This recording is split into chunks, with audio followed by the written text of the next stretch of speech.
आज हम स्टार्ट करेंगे करंट इलेक्ट्रिसिटी। करंट इलेक्ट्रिसिटी में जो सबसे पहला टॉपिक है उसका नाम है basic electric current. Electric current का मतलब क्या है? जब भी हम इलेक्ट्रिक करंट की बात करते हैं तो अभी तक इलेक्ट्रोस्टैटिक्स में आपने जितनी भी बात की थी वो चार्ज को रेस्ट पे बात की थी कि कोई भी चार्ज अगर रेस्ट पे है तो क्या क्या इफेक्ट वो शो करता है, वो आता है इलेक्ट्रोस्टैटिक्स में। जब चार्ज मूव करता है तो वो कॉन्सेप्ट आता है इलेक्ट्रिक करंट में, मतलब करंट इलेक्ट्रिसिटी में।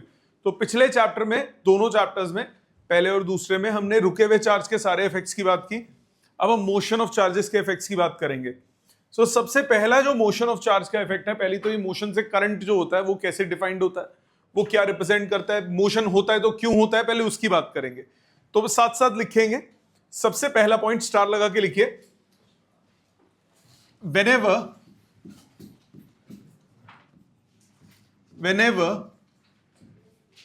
there is a movement of charge,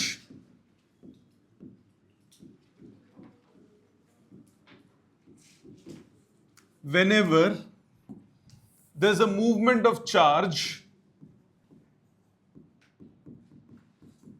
it is due to the difference in potentials। जब भी पोटेंशियल में डिफरेंस होगा सिर्फ तभी चार्ज मूव करेगा, अदरवाइज चार्ज मूव नहीं करेगा। क्योंकि पोटेंशियल डिफरेंस जब होगा तभी वर्क डन होगा। वर्क डन होने से ही काइनेटिक एनर्जी आएगी चार्ज पार्टिकल पे। जैसे फॉर एग्जाम्पल मैंने यहां पे एक हाई पोटेंशियल लगाया और इधर लगाया लो पोटेंशियल। सो इन पोटेंशियल के डिफरेंस की वजह से अगर कोई भी चार्ज पार्टिकल है, पॉजिटिव चार्ज है तो वो कहां मूव करता है, in the direction of field, और नेगेटिव चार्ज है तो वो कहां मूव करता है, in the direction opposite to the field. So potential का डिफरेंस होगा, सिर्फ तभी चार्ज की मूवमेंट आएगी। अगर डिफरेंस इन पोटेंशियल नहीं होगा चार्ज का मूवमेंट नहीं आ सकता। इसी को आप एक और तरीके से करते हो कि if two bodies having different potentials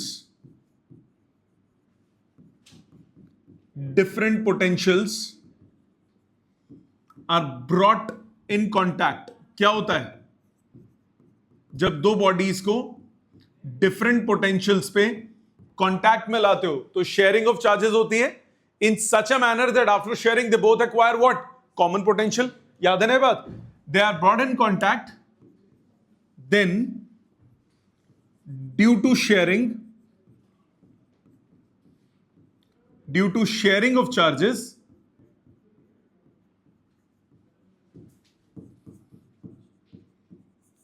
charges move from body at high potential to low potential। यही होता है कि नहीं होता? हाई पोटेंशियल से लो पोटेंशियल पे चार्जेस मूव करते हैं, थोड़ी देर के बाद दोनों का पोटेंशियल क्या हो जाता है, बराबर। So basically movement of charge जब भी होगी तो हम क्या बोलेंगे कि क्या प्रोड्यूस हो गया, electric current. So due to movement of charges, due to movement of charge, electric current is said to be formed। ठीक है, यहां तक बात समझ में आई? अब कौन से चार्ज की हम बात कर रहे हैं? मैंने बोला movement of charge. Which charge? कौन सा चार्ज मूव करे? कौन सा चार्ज मूव करे जिसकी वजह से करंट आए? कोई भी चार्ज मूव करता है तो करंट आता है। किस केस में कौन सा चार्ज मूव करता है जिसके मूवमेंट की वजह से करंट आता है? मतलब जिस भी केस में कोई भी चार्ज मूव करता है जिसकी वजह से इलेक्ट्रिक करंट आता है, उन चार्जेस को हम नाम देते हैं करंट कैरियर्स। क्या नाम देते हैं? Current carriers. सो मैंने बोला करंट कैरियर्स। करंट कैरियर्स क्या होता है? These are the charges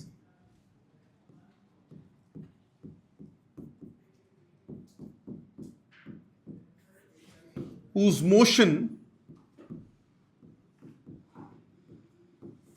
constitute electric current. जिनके मोशन की वजह से इलेक्ट्रिक करंट आ रहा है उन चार्जेस को हम क्या बोलते हैं? क्या बोलते हैं? Current carriers. अब कौन कौन से करंट कैरियर किस किस केस में होंगे? अभी तक आप बचपन से बात कर रहे हो सिर्फ किसकी? कंडक्टर्स की। सो कंडक्टर्स के लिए करंट कैरियर्स कौन से होते हैं? इलेक्ट्रॉन्स। मतलब इन सॉलिड्स नेमली कंडक्टर्स की हम बात कर रहे हैं, इलेक्ट्रॉन्स आर करंट कैरियर्स। सिर्फ इलेक्ट्रॉन की मूवमेंट से करंट आता है। किसमें? सॉलिड्स में। अगर हम बात करें लिक्विड्स की, इन लिक्विड्स कौन होते हैं current carriers? Positive and negative ions are current carriers.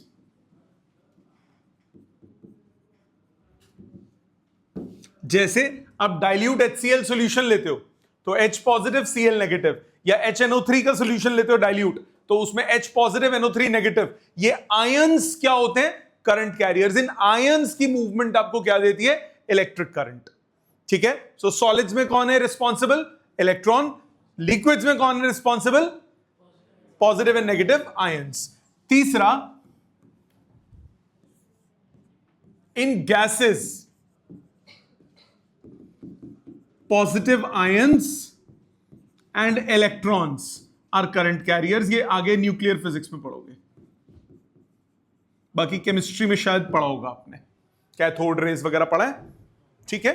So ions में, गैसेस में पॉजिटिव आयंस एंड इलेक्ट्रॉन्स ये क्या कॉन्स्टिट्यूट करते हैं? Current carriers. तो तीन तरह के, तीनों सिस्टम्स में, कंडक्टर्स के अंदर यानी सॉलिड्स के अंदर इलेक्ट्रॉन्स की मूवमेंट इलेक्ट्रिक करंट देती है, लिक्विड्स के अंदर positive and negative ions electric current देते हैं, और गैसेस के अंदर पॉजिटिव आयंस और इलेक्ट्रॉन्स ये इलेक्ट्रिक करंट देते हैं। क्या ये बात समझ में आती है? सो देते तो हैं इलेक्ट्रिक करंट, तो इलेक्ट्रिक करंट को हम कैसे डिफाइन करते हैं अब उसकी बात करते हैं, फिर मैं रुकूंगा, आप लिख लेना जो लिखना है। इलेक्ट्रिक करंट होता क्या है? इलेक्ट्रिक करंट आप डिफाइन कैसे करते हो, लॉजिकली कैसे बात करते हैं, उसकी बात करते हैं। इलेक्ट्रिक करंट होता है, electric current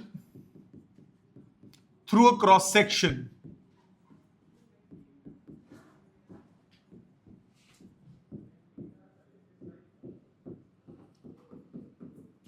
is the amount of charge flowing per second through that cross section। किसी भी क्रॉस सेक्शन से कितना अमाउंट ऑफ चार्ज एक सेकंड में फ्लो करेगा उसको हम क्या नाम देते हैं? Electric current. पर सेकंड कितना अमाउंट ऑफ चार्ज किसी क्रॉस सेक्शन से फ्लो कर रहा है उसको हम क्या नाम देते हैं? Electric current. So electric current को अब मैं दो फॉर्मूलाज लिखूंगा। एक रिलेशन होगा I is equal to Q by T. मतलब पढ़ेंगे कैसे? I क्या है यहां पे? करंट। Q क्या है? चार्ज। T क्या है? टाइम। ये आप रिलेशन कब यूज करोगे? If charge flows steadily.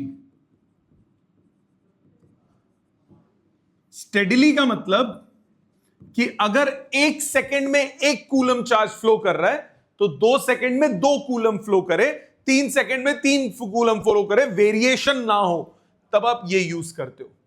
परंतु ऐसा भी हो सकता है कि फ्लक्चुएशंस हो, करंट बढ़ा कम हुआ, बढ़ा कम हुआ, बढ़ा कम हुआ, बढ़ा कम हुआ, कुछ भी हो सकता है। तब हम I is equal to Q by T नहीं यूज करते। For variable currents, for variable currents we use I is equal to dQ by dt। Basically ये जब मैंने यूज किया ये एवरेज हो गया और ये इंस्टेंटेनियस हो गया। ये क्या है? Current at any moment, current at any moment. और ये क्या हुआ? Rate of change of charge at that moment, rate of flow of charge at that moment.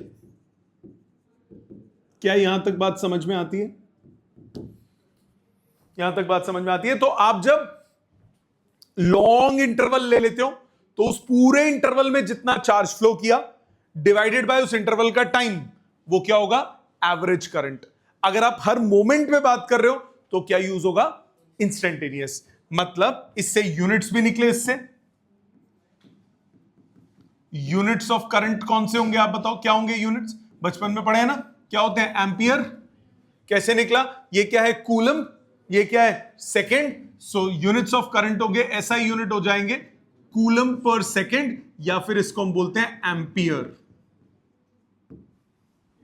या फिर इसको बोलते हैं एम्पियर। और ये आपको याद होगा एसआई का स्टैंडर्ड है, एसआई का स्टैंडर्ड है। तो इसके डायमेंशन क्या होंगे? सिंपल ए। तो चार्ज के डायमेंशन हम इसी की टर्म्स में निकालते हैं। इसके डायमेंशंस क्या होंगे? डायमेंशंस होंगे simple A. So dimensions of charge क्या होता है? डायमेंशंस ऑफ चार्ज, क्यू के डायमेंशंस क्या हो जाते हैं? 80। वो यहीं से आए थे। Current into time. Coulomb is not basic, fundamental कौन है? एम्पियर यानी करंट। करंट इज फंडामेंटल, वो होते हैं ना फंडामेंटल और डिराइव्ड। तो फंडामेंटल कौन सा है? फिजिकल क्वांटिटी करंट है। कूलम यानी चार्ज फंडामेंटल नहीं है। फंडामेंटल किसको माना जाता है? करंट को। तो ये क्या हो गया? ए इंटू टी। इसके किसके डायमेंशंस? चार्ज के। ठीक है, इससे आप कूलम को डिफाइन भी कर सकते हो, सॉरी एम्पियर को डिफाइन भी कर सकते हो। डेफिनेशन कैसे बनाते हैं? सबको 1 1 रख के। तो इसको 1, इसको 1, तो आई कितना आ गया? 1 एम्पियर। सो क्या बोलोगे statement? Current through a cross section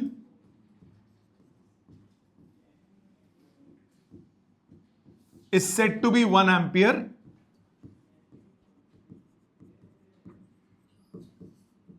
when 1 coulomb of charge flows through a cross section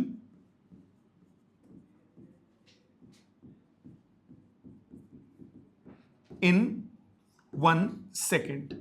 अगर 1 कूलम चार्ज 1 सेकेंड में फ्लो कर रहा है तो करंट को हम क्या बोलेंगे? 1 एम्पियर। ये डेफिनेशन बनाने का स्टैंडर्ड तरीका। यहां तक बेसिक बातें समझ में आ गई? मुश्किल तो नहीं है, इजी है। तो बस ये ध्यान रखिए कि कब कौन सा एक्सप्रेशन यूज करना है। अगर आपको एवरेज चाहिए, किसी इंटरवल में एवरेज चाहिए, या कॉन्स्टेंटली करंट फ्लो कर रहा है, तो सिंपल चार्ज अपॉन टाइम करो। 5 एम्पियर 5 कूलम फ्लो हुआ, 10 सेकंड में फ्लो हुआ, करंट हो गया हाफ एम्पियर। बट वो 5 एम्पियर 5 कूलम ऐसे भी फ्लो हो सकता है कि पहले सेकंड में ही 4 कूलम फ्लो कर जाए और अगले 4 सेकंड में सिर्फ 1 कूलम फ्लो करे। तो वो वेरिएशन आ गई। जब वेरिएशन हो गई तो आप टोटल करंट नहीं बोल सकते, वो फिर एवरेज निकलेगा। आपको क्या? इंस्टेंटेनियस यूज करना पड़ेगा वेरिएशन वाले में। तो ये जो हम चैप्टर पढ़ रहे हैं, चैप्टर नंबर 3, इसमें हम स्टेडी करंट की बात करेंगे, इसमें कांस्टेंट करंट की बात करेंगे। इसमें कांस्टेंट करंट कौन सप्लाई करता है? जो बैटरी है। अभी तक जो आपने बैटरीज पढ़ी वो सब के सब कांस्टेंट करंट सप्लाई करते हैं। तो वो वाला क्या है? वो अभी तक हमने सिर्फ इसीलिए I = Q/T यूज किया। आगे चैप्टर नंबर 6 या 7 में जाके हमारे पास आ जाएगा ऑल्टरनेटिंग करंट। वहां वेरिएशंस होंगी। जब वेरिएशंस होंगी तब हम ये यूज नहीं करेंगे, तब हम ये यूज करेंगे, क्योंकि वो फिर हर स्मॉल इंटरवल में डिफरेंट होगा। समझ में आ गई यहां तक बात? पक्का? ऑनलाइन क्लियर सबको यहां तक? पहले इतना लिखिए प्लीज, आगे ध्यान दीजिए। सो अब करंट के कंसेप्ट पे बेस्ड किस किस तरह से आप अप्लाई कर सकते हो, क्या क्या क्वेश्चंस आएंगे, कैसे क्वेश्चंस बन सकते हैं, ध्यान दो। एक तो अगर आपको if variable current is given, सामने समझो बेटा, variable current is given, variable current दे, या फिर let's suppose variable charge is given. मतलब चार्ज जो है किसी भी क्रॉस सेक्शन से पास कर रहा है, वो टाइम पे डिपेंडेंट है, अलग अलग टाइम पे चार्ज डिफरेंट फ्लो करता है। तब आप क्या करोगे? सबसे पहले तो करंट हो जाता है dQ/dt। ये जो करंट होगा ये कौन सा होगा? Instantaneous current. जो भी मैंने बताया। अगर सपोज आपको एवरेज करंट निकालना है किसी T1 से T2 टाइम के बीच में, तो एवरेज करंट कैसे निकालोगे? चार्ज निकालोगे T2 टाइम पे माइनस चार्ज निकालोगे T1 टाइम पे divided by time taken. Average क्या होता है? Change in charge upon time taken. Average यही होता है ना। जैसे फॉर एग्जांपल, एक साथ साथ एग्जांपल लेते हैं। सपोज करो आपको चार्ज दिया है, फ्लो कर रहा है 3t cube minus 2t square plus t minus 1। ये दिया हुआ है चार्ज, अलग अलग टाइम पे फ्लो कर रहा है। अब सपोज करो आपको बोला find current at t equals to 2 seconds. 2 seconds पे करंट की वैल्यू निकालो। करंट निकालना है t इक्वल टू 2 सेकेंड्स पे। t इक्वल टू 2 सेकेंड्स पे करंट कैसे निकालोगे? चार्ज निकालोगे, सॉरी करंट निकालोगे। करंट कितना होगा? dq by dt। करो डिफरेंशिएट। 3 कांस्टेंट t क्यूब का 3t square minus 2 constant t square का 2t प्लस t का डेरिवेटिव 1 और 1 का डेरिवेटिव कितना हुआ? 0। ये हो गया करंट। तो आपको करंट निकालना है टाइम 2 सेकेंड्स पे। Current at time 2 seconds, t की जगह 2 डाल दो। 9 into 2 square minus 4 into 2 plus 1। 9 चौके 36, 36 से 37, 37 माइनस 8 कितना हुआ? 29 एम्पियर। ये हो गया इस मोमेंट का चार्ज, मोमेंट का करंट। ठीक है। अब सपोज इसी में आपको बोला होता find average current in first 2 seconds. पहले 2 सेकेंड्स में एवरेज करंट निकालो। सो एवरेज करंट कैसे निकालोगे? एवरेज करंट हो जाएगा पहले 2 सेकेंड्स में, चार्ज निकालोगे 2 सेकेंड्स में minus charge at t equals to 0 upon time interval. So average के लिए कभी this plus this divided by 2 नहीं होगा। जैसे 11 में करते थे ना, एवरेज वेलोसिटी कैसे निकालते थे? Change in position upon time taken. Final position minus initial position upon time taken. बिल्कुल वैसे ही फाइनल टाइम में कितना चार्ज है, 2 सेकंड्स में कितना चार्ज है, माइनस 0 सेकंड्स में इनिशियली कितना चार्ज है अपॉन बीच का टाइम। ये क्या हो जाएगा? Average current. सो चार्ज के एक्सप्रेशन में t की जगह 2 डालिए। चार्ज के एक्सप्रेशन में t की जगह 2 डालिए। 3 into 2 cube minus 2 into 2 square plus 2 minus 1 upon time taken 2 seconds. 2 common निकाल के नहीं उड़ेगा। 8 3 24, 25 26, 26 में 8 गए, 26 में 9 गए, कितना बचा? 17। 26 में 9 गए, 17। 17 बाई 2 एम्पियर, 8.5 एम्पियर। ये आ गया एवरेज। माइनस था क्या? एक मिनट रुक जाओ। कितना हुआ? 4 2 8 minus 1 9, 24 plus 2 26।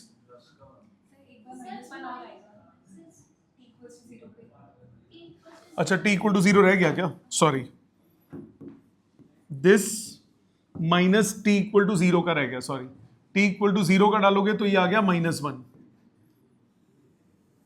t equal to 0 डालोगे तो ये आ गया माइनस 1। ये कितना हुआ? 24 minus 8 plus 2 minus 1 plus 1 upon 2। 2 common निकल के कट गया। 12 माइनस 4 प्लस 1, 9 एम्पियर। ठीक है। सो एवरेज कितना आया?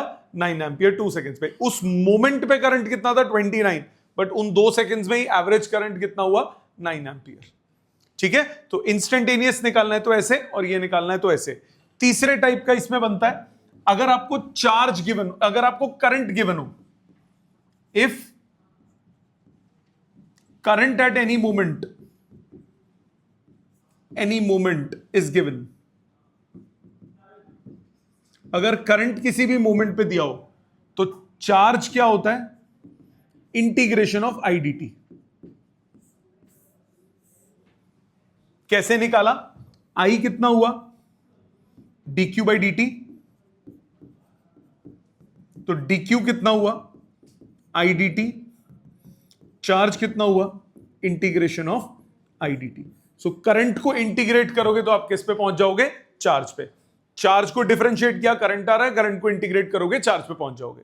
क्लियर है? ये वाले समझ में आ गए? इसके अलावा कैसे क्वेश्चंस बनते हैं? इसके अलावा बेस्ड ऑन ग्राफ्स बनते हैं। ग्राफ्स पे बेस्ड कैसे क्वेश्चन आते हैं? इसमें ग्राफ पे बेस्ड ऐसे क्वेश्चन आते हैं।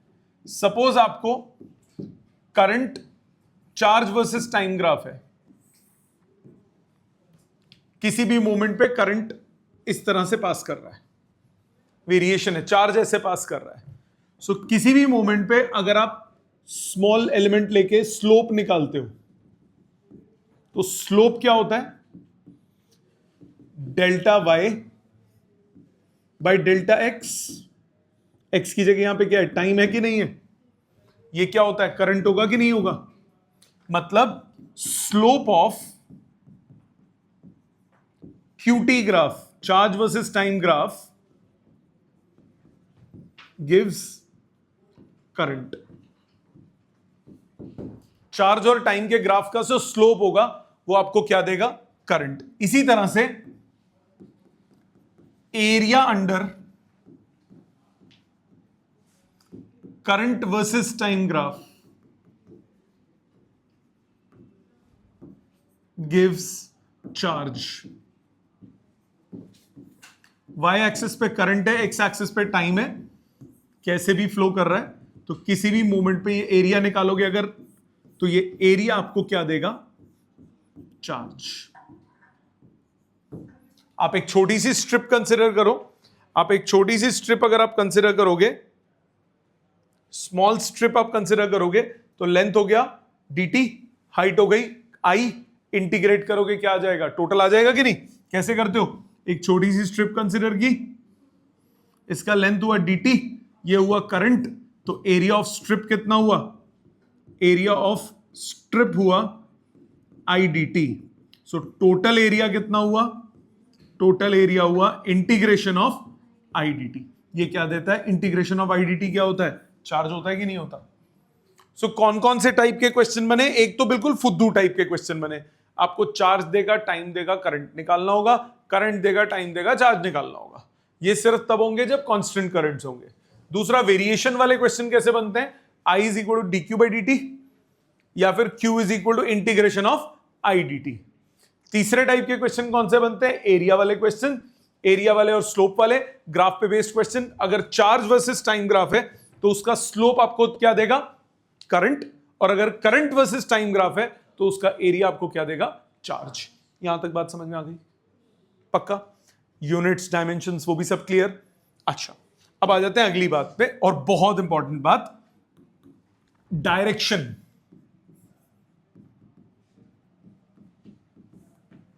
Direction of current. करंट की डायरेक्शन क्या होती है? इलेक्ट्रिक करंट की डायरेक्शन क्या होती है? अब देखो, मैंने बोला चार्ज का मूवमेंट है इलेक्ट्रिक करंट, तो ऑब्वियसली मूवमेंट ऑफ चार्ज की जो डायरेक्शन होगी वही करंट की डायरेक्शन होगी। अच्छा, पॉजिटिव नेगेटिव दोनों मूव करते हैं, जैसे आयंस मूव करते हैं लिक्विड्स में, तो अगर positive left to right move कर रहा है, negative right to left move करेगा, तो करंट की डायरेक्शन तो अलग नहीं होगी दोनों की। अगर left to right positive move कर रहा है, right to left negative move कर रहा है, तो दोनों की वजह से करंट तो उल्टी डायरेक्शन में हो गया। ये तो चक्कर पड़ गया। मतलब हमें कुछ ना कुछ कन्वेंशनल बताना पड़ेगा, हमें कोई एक assumption लेनी पड़ेगी कि किसकी मूवमेंट की डायरेक्शन को मैं चार्ज करंट की डायरेक्शन मानूंगा। क्योंकि अगर सीधी बात सुनो, मैंने बोला राइट से लेफ्ट पॉजिटिव चार्ज गया, it is same as left to right negative charge गया। अगर मैंने बोला right to left negative charge गया, it is same as left to right positive charge गया। क्योंकि अगर इस बॉडी ने पॉजिटिव लूज किया, इसने गेन कर दिया, तो इट इज सेम एज इसने नेगेटिव लूज किया, इसने गेन कर लिया। इसने अगर नेगेटिव लूज किया तो ये मोर पॉजिटिव बन जाएगी ना, इट इज सेम एज इसने पॉजिटिव गेन किया था। तो कोई ना कोई तो एक कन्वेंशन हमें बनानी पड़ेगी। तो बाय डिफॉल्ट जनरली जब भी हम बात करते हैं, जब भी हम इलेक्ट्रिक फील्ड और उन सबको भी डिफाइन करते हैं, तो किसको रेफरेंस मानते हैं? पॉजिटिव चार्ज को। Direction of motion of positive charge is the direction of field. याद है बात? High potential to low potential flow कौन करता है? Positive charge. इलेक्ट्रिक फील्ड कैसे डिफाइन किया? Force experience by unit positive charge. तो हर बार रेफरेंस अब पॉजिटिव चार्ज का ले रहे हैं, तो यहां पे भी ले लेते हैं। तो कन्वेंशनल है ये, इसका कोई सर पैर नहीं है, कोई जबरदस्ती नहीं है कि हमने क्यों लिया है। It is a convention. हमने क्या बोला, हमने बोला कि direction of current, it is conventionally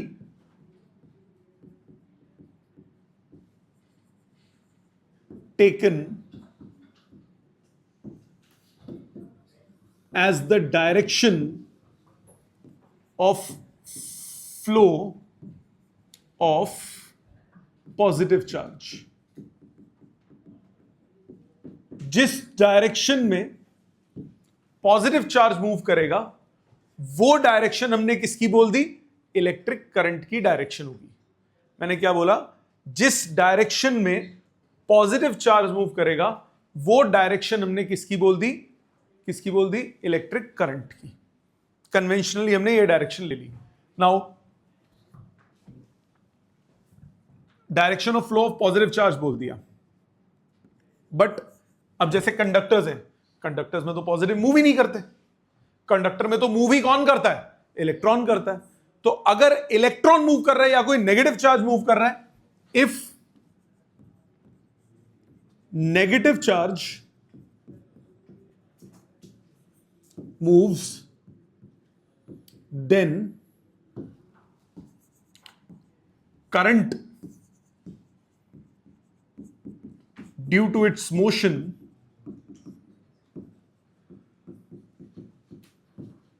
is taken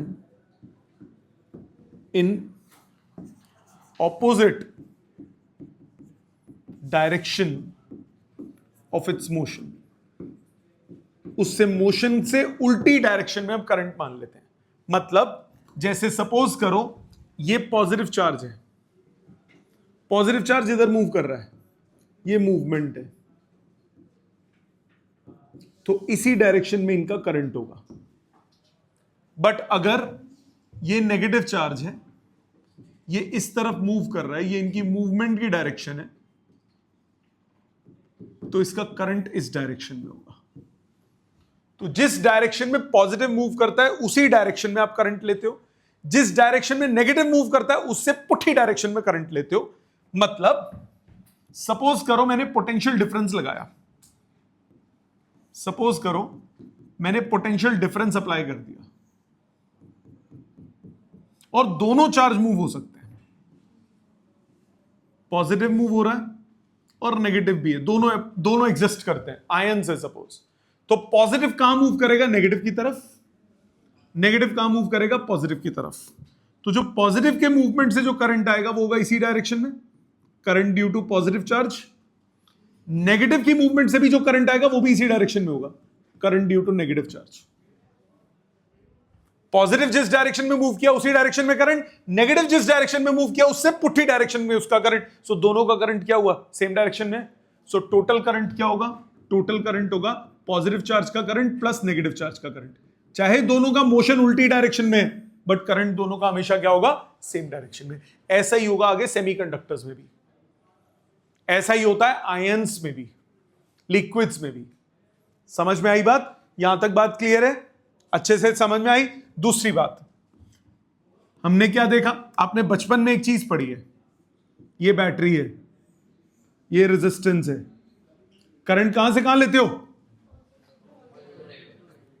electron move करता है ना वैसे तो इलेक्ट्रॉन कहां से मूव करेगा, इलेक्ट्रॉन मूव करता है low potential to high potential. Negative charge है ना, इलेक्ट्रॉन इधर से ही मूव करेगा ना। इलेक्ट्रॉन नेगेटिव है तो इससे उल्टी डायरेक्शन में करंट लेना पड़ेगा, तो करंट की मूवमेंट के ऑपोजिट डायरेक्शन, तो करंट क्या हो गया, ये हो गया। इसीलिए करंट को पॉजिटिव टू नेगेटिव लेते थे। इधर भी नोटिस करो करंट कहां आया, पॉजिटिव से negative. So direction of current हमेशा कहां से कहां होगी, direction of current is from high potential to low potential, high potential से लो पोटेंशियल की तरफ होगी, पॉजिटिव से नेगेटिव की तरफ होगी। क्या ये समझ में आता है, अच्छे से बातें क्लियर होती हैं। तो आपने क्या देखा, आपने क्या ऑब्जर्व किया, आपने ऑब्जर्व किया कि जी करंट जो है उसके पास मैग्नीट्यूड है, 1 ampere, 2 ampere, 3 ampere, 4 ampere, 5 ampere. Current जो है उसकी डायरेक्शन भी है ना, positive to negative, particular direction आ गई, high potential to low potential. So current जो है वो क्या होना चाहिए, वेक्टर होना चाहिए। It has got magnitude, it has got direction, but still it is not a vector. क्यों नहीं है? Because it does not follow laws of vector addition. 1 ampere plus 1 ampere हमेशा 2 एम्पियर आएगा, जिस भी अर्जी में एंगल पे वायर लगी हो, रिजल्टेंट नहीं होता। ठीक है, समझ में आई? सो हमने क्या बोला, हमने सिंपल सी बात बोली, current as magnitude as well as direction, still it is not a vector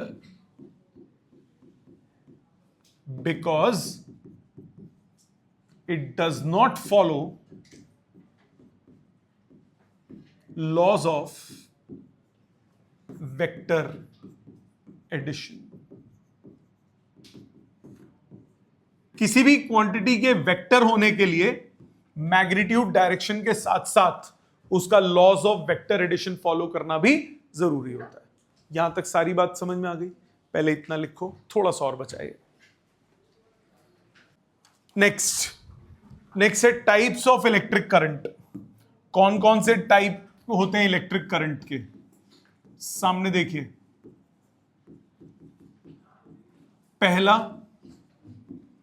पहला टाइप ऑफ इलेक्ट्रिक करंट है आपका, उसका नाम है स्टेडी करंट यानी कांस्टेंट करंट। सबसे पहला है स्टेडी करंट या कांस्टेंट करंट या डायरेक्ट करंट, सब एक ही बात है।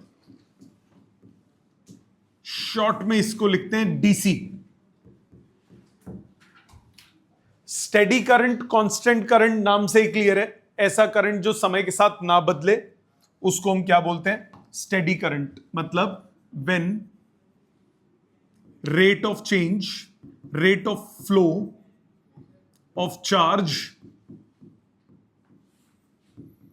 That is current through a cross section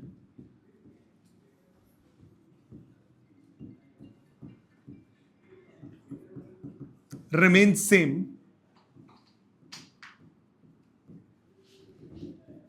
then current is called steady current।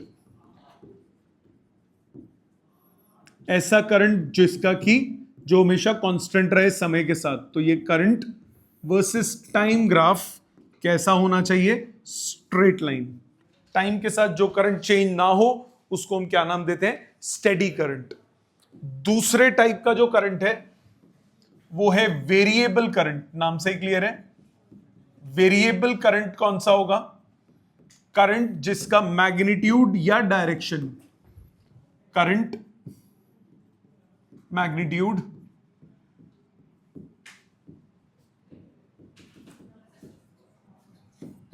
changes with time is called variable current।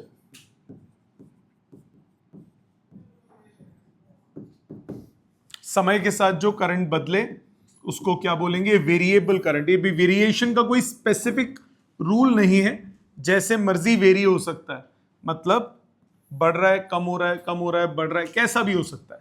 Variation समय के साथ जिस करंट का हो उसको हम क्या बोलते हैं? Variable current. And third one, इसको नाम देते हैं alternating current.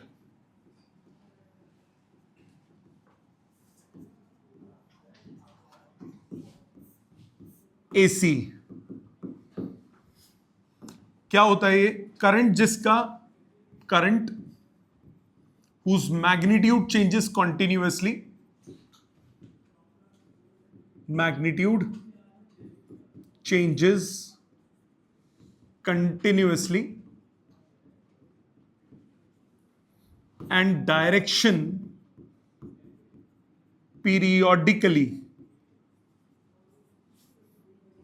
is called alternating current, जिसका मैग्नीट्यूड लगातार चेंज हो और direction her fixed interval of time के बाद बदल जाए, उसको हम क्या नाम देते हैं? Alternating current. ये ऐसा होगा, करंट वर्सेस टाइम ग्राफ है, जैसे साइन वेव होती है बिल्कुल वैसा, मैग्नीट्यूड कंटिन्यूअसली चेंज हो रहा है और direction periodically, fixed interval of time के बाद डायरेक्शन बदल रही है। इसको हम क्या नाम देते हैं? Alternating current. हमारे घरों में यही आता है, जो हाउस होल्ड सर्किट है, हाउस होल्ड सर्किट्स में यही आता है। जब इन्वर्टर कनेक्ट होता है, आपने सुना होगा इन्वर्टर दो टाइप के होते हैं, एक पहले जो यूज होते थे जिसमें करंट फ्लो करता था तो आपके ये लाइट पंखों में से अलग सी आवाज आती थी, हमिंग नॉइज आती थी जब चलते थे, जब लाइट चली जाती है तो। और आजकल जो इन्वर्टर्स आ रहे हैं उनको बोलते हैं sine wave inverter. Sine wave inverter में एक इनबिल्ट मैकेनिज्म होता है। इन्वर्टर करता क्या? इन्वर्टर क्या करता है, जब लाइट आ रही होती है तो वो बैटरी को चार्ज कर लेता है, लाइट आ रही होती है तो बैटरी को चार्ज कर लेता है, और जब लाइट चली जाती है तो बैटरी से करंट सप्लाई करता है। अब जब बैटरी है वो क्या सप्लाई करती है? डीसी। और जो हमारे पास घर में आ रहा है वो क्या है? एसी। हमारे जितने भी अप्लायंसेस हैं वो किसके लिए बने हुए हैं? ऑल्टरनेटिंग करंट के लिए। जब उनमें डीसी मिलेगा तो कुछ तो अलग होगा, तो वो हमिंग नॉइज वहां से आती है, वो बाद में बात करेंगे उसकी डिटेल में, अभी सिर्फ एक इंट्रो दे रहा हूं। और अब जो साइन वेव इन्वर्टर्स हैं वो क्या करते हैं? वो उस बैटरी से करंट लेके सबसे पहले उसे एसी में कन्वर्ट करते हैं, फिर घर में ट्रांसफर करते हैं। तो इसीलिए जो साइन वेव इन्वर्टर्स हैं वो बेटर हैं एज कंपेयर टू योर बाकी इन्वर्टर्स, डीसी वाले इन्वर्टर्स। क्योंकि डीसी वाले जो इन्वर्टर्स हैं, जो पहले वाले इन्वर्टर्स हैं, वो आपके अप्लायंसेस को भी कहीं ना कहीं हार्म करते हैं, क्योंकि आपके जो अप्लायंसेस हैं वो वर्क किसके लिए बने हुए हैं? ऑल्टरनेटिंग करंट पे वर्क करने के लिए। ठीक है, सो तीन तरह के करंट होते हैं। कौन से? स्टेडी करंट या कांस्टेंट करंट या डायरेक्ट करंट। दूसरा कौन सा? वेरिएबल, जो कि जिसमें कोई वेरिएशन का कोई सर पैर नहीं है, कोई बाप भाई नहीं है, जैसे मर्जी वेरी करे। और तीसरा कौन है? ऑल्टरनेटिंग करंट, जिसमें एक फिक्स्ड पैटर्न है, फिक्स्ड इंटरवल ऑफ टाइम के बाद डायरेक्शन रिवर्स होगी और मैग्नीट्यूड कंटिन्यूअसली चेंज होगा।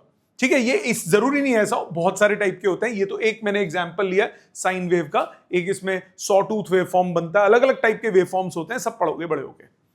ठीक है, आज का छोटा सा होमवर्क इसका, इस टॉपिक का homework, assignment topic 3.3 problems for practice. Booklet खोलिए, उसमें आपको मिलेगा, ये एक्सरसाइज उसमें से होनी है। प्लीज इसको लिख लीजिए पहले।